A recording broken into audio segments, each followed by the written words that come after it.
Hey guys! For today's merienda nga ay nagluto ako ng paborito kong banana Q. At dahil nga ang dami na naman naming saging saba, naisipan ko ito ngayong araw na i-banana Q. Sumakto pa nga at hinog na din talaga siya. Kaya naman ay pwede ko na talaga itong gawing banana Q. Bungahan kasi talaga ngayon ng mga saging. Kaya naman ay hindi kami magkanda-ugaga sa pagkain neto.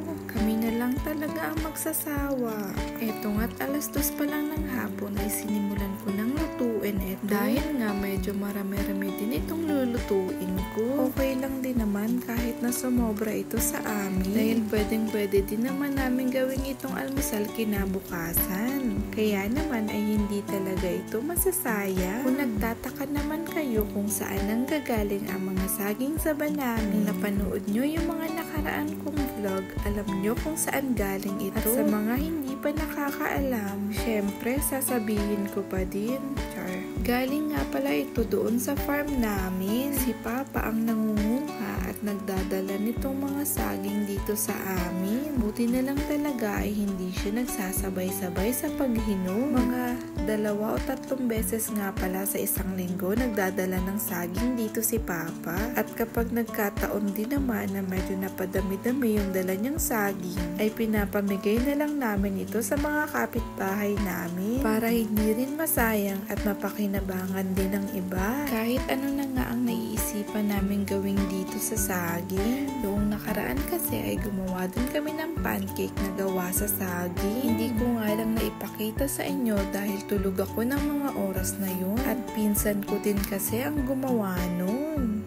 Medyo mahabang proseso nga lang talaga ito ang paggagawa ng banana Q. Buti na lang talaga ay sinisipag ako ngayong araw. Charis. Siyempre dahil nga banana Q ito, hindi matatapos sa pagprito lang ang paggagawa ng banana Q. At siyempre kakailanganin din natin ng asukal para makut ng matamis yung ating mga saging. Para matawag na talaga natin siyang banana Q. Ganto ko nga lang pala siya kinukot sa asukal.